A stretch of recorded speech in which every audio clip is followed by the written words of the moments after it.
Welcome to LaughNapkin. Today I have 4 stories for episode 5 of r/MaliciousCompliance. Now let's get into it. Want more stories from your favorite subreddits? Of course you do. Hit that subscribe button and bell for some of the best daily Reddit stories. Complain about the delivery driver not following rules and regulations? No problem. My husband and a couple of our friends have many stories from working at a certain pizza delivery chain. This is one of them. A little backstory to help put this in perspective. Our friend, D, could have been a store assistant manager. His district and regional managers wanted him to. But he chose to stay a delivery driver for pocket money. This was a side job. He owns his own business. He ended up becoming a fixer, an employee that works for the district regional manager, not the store. He went into underperforming stores to determine the problems and fix them. This story happened at one such store. Cast: my friend, manager, other driver, facility manager. This particular store had a contract with the state government complex for a pizza order to be delivered every Friday. The way it worked was this place would call in a major pizza order each week, which they received a major discount for because it was a government-run, nonprofit business. They paid with a government purchase voucher and they never tipped. They would tell the drivers they couldn't add tips to the purchase voucher. They actually could add tips to the vouchers, but never did, because the vouchers were attached to a petty cash account and any unused funds at the end of each quarter were given as bonuses to the facility managers. My friend D and my mom both held government jobs at one point, which is why we know this.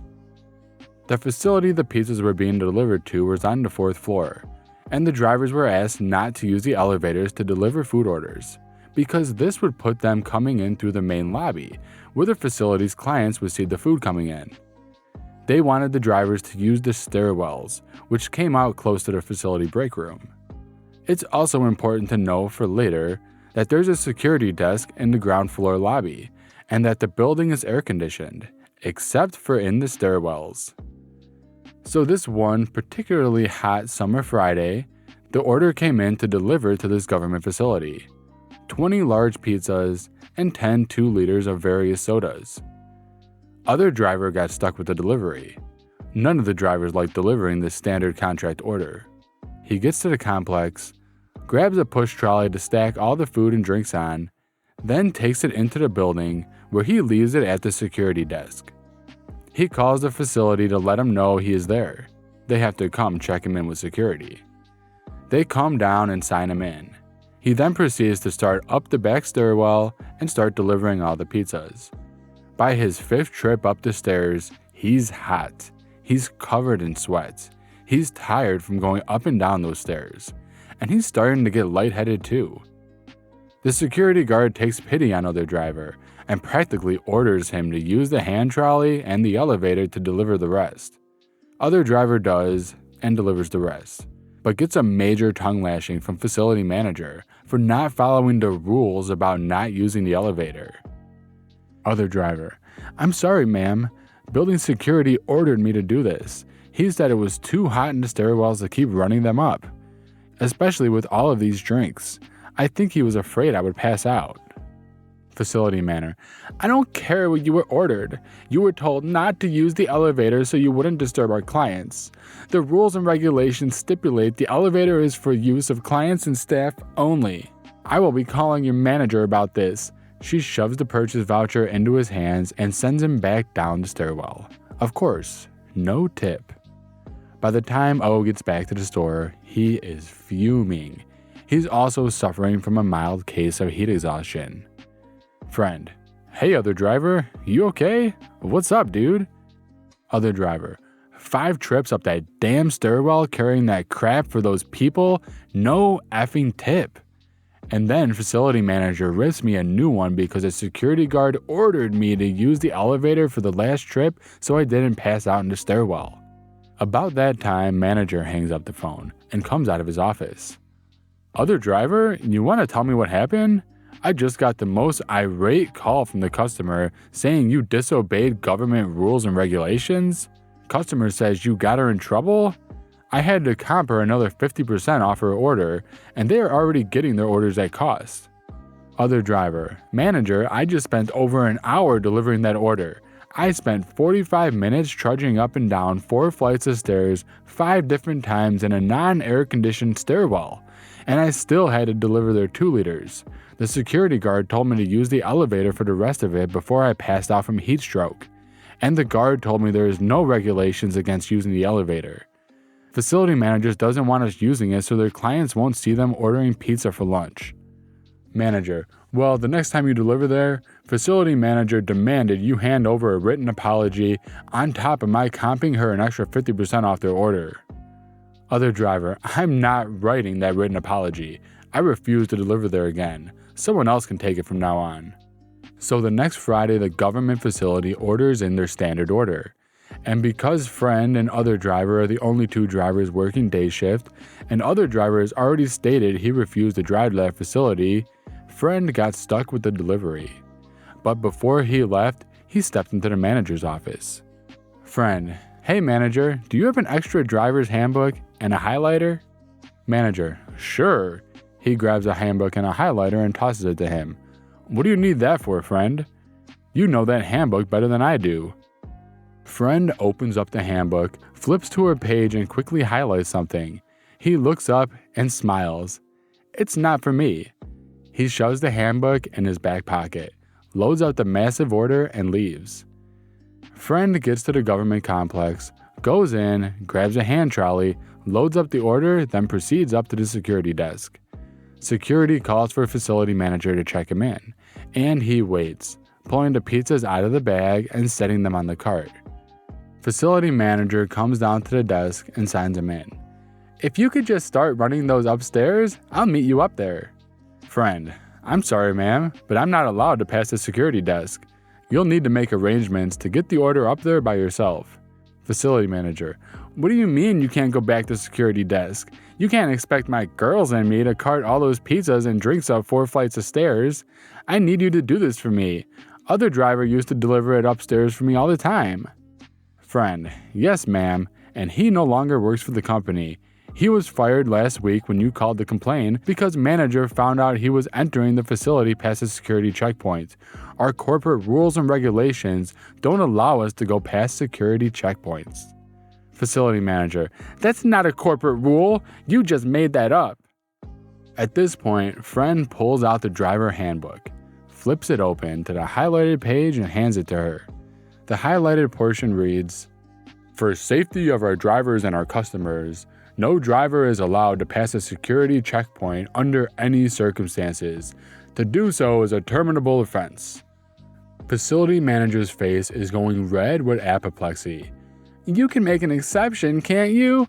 I will grant you permission. I need you to carry this stuff upstairs for me. That's part of the service. Friend smiled and shook his head. I'm sorry, ma'am, but this delivery isn't worth me losing my job. I need this job. Facility manager, your manager is going to hear about this. I'll cancel my contract with your store if you won't deliver the food upstairs. I'll go with your competitor. Friend, that is your choice, ma'am. Do you still want this order or should I carry it back? In the end, facility manager went and got the purchase order and the other woman came down to start grabbing pizza and drinks. Friend thanked facility manager and wished her a good day before he left. Manager was waiting for him when he got back to the store. Manager, what the hell happened? Facility manager just canceled her standing agreement. She said you were the most unhelpful. Friend, nope, I wasn't. He pulls out the handbook, opens it to the highlighted page and hands it to him. I politely made them carry that entire order upstairs by themselves. Manager gives him a big grin. That's actually good. That arrangement was costing us money anyway. I'm glad to be rid of it. Complain to me because your standard temperature hot chocolate is not hot enough? Enjoy that burn on your tongue. It was the holidays, so a customer, C, ordered hot chocolate among other seasonal drinks. The hot chocolate was to be a skinny mocha, non-fat milk with whipped cream. I couldn't make the drink because I was busy cleaning for the closer, CL. Not my job, but she was a cool coworker, so I always helped her out. I write on the cup and put it on the bar. No problem, she makes them. I'm washing some dishes in the back when I overhear customer, "Why is my hot chocolate cold?" Not 10 seconds later, closer comes to the back to get me. I go to the front, put on my fake smile and sympathetic look, and ask what's going on. Customer goes off on me. Customer, "If I wanted it cold, I would have ordered a frappuccino or an iced drink." Whoa there, Godzilla. No need to be a total butthead. It's a simple mistake. I can fix it. Me, "I'm so sorry to hear that. Let me fix that for you." She hands me the cup. I remove the sleeve, and I can clearly feel that this drink is the correct temperature. She went off on me and my favorite coworker over a drink that was made correctly? Me, "So, you want that drink hotter than the last drink?" Customer, "Yes." Me, "Just so you know, our drinks are made standard at 165 degrees. Customer, "I don't care. I just want my drink hot." Me, "Okay." Me turning towards closer and raising my voice loud enough so the customer could hear.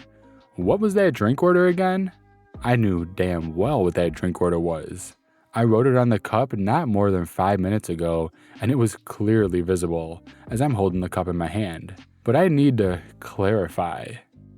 Closer immediately knows I'm up to no good. It was a skinny hot chocolate. Pause for a ridiculous amount of time with a puzzled look on my face. I stared at the cup, but I could clearly see the customer staring at me. Perfect. I have her attention. Me, "This cup says whipped cream. Is whipped cream okay?" Closer, "Yup." Me in utter disbelief. "Wait, so she wants a skinny mocha, non-fat milk, with whipped cream?" Closer, "Yeah." Me, "But asking for skinny mocha and non-fat milk would imply that you're trying to cut back and the whipped cream just adds it all back." Closer shrugs and shakes her head in disappointment. I tried telling her the whipped cream is what made her drink seem cooler too. I turn back to the steamer where the customer is in view, and I see her blinking in disbelief at the realization of how dumb she is. Now, I know that was a tad mean, but I don't play nice with people who get out of line for no reason. Me, "Just so you know, the extra hot temperature is 180.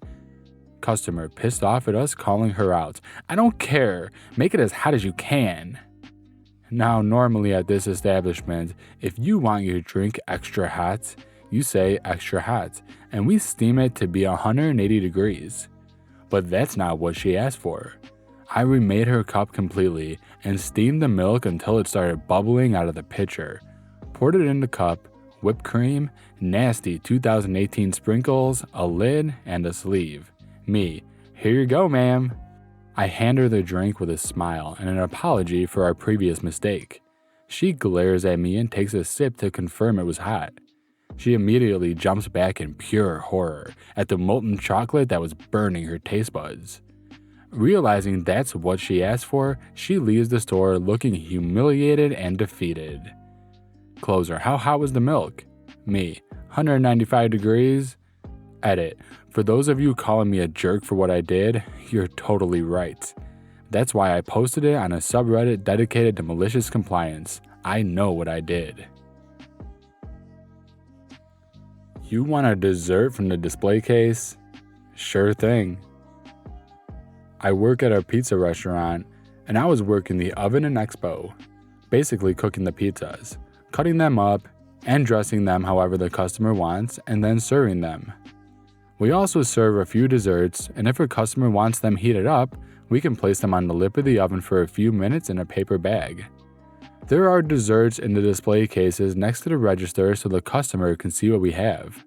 And then we have the desserts already bagged and ready under the register. When a pizza is done, we call your name, so there isn't usually anyone standing right there waiting for pizzas. Rather, they sit down and wait for their name to be called. This day, however, there was a woman leaning on my station staring at me while I was serving the pizzas. So I asked her if she was waiting for something. She said, I just ordered a cookie, but I saw her, girl on register, take one from under the register instead of the case. Can I have a fresh one from the case? I explained to her that the ones underneath are indeed fresh, and we just pre-wrap them so we don't have to do it one by one when there are long lines. She still insisted she got one from the case. I told her they were from the same batch, if not older in the case, which was true.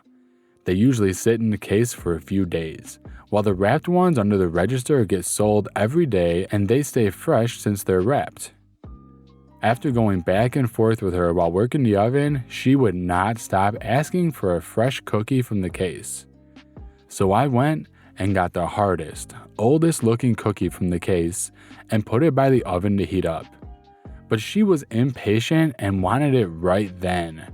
So I handed her a rock hard, cold cookie and she walked away. I can guarantee it tasted like butt, but thankfully her pride stopped her from complaining. Just do what the order says? Okie dokie. I perform medical testing at a doctor's office. Legally, to do a test, it must be ordered by a doctor or mid-level like nurse practitioner. Each test is thought of as a prescription, and we have to go by what is ordered.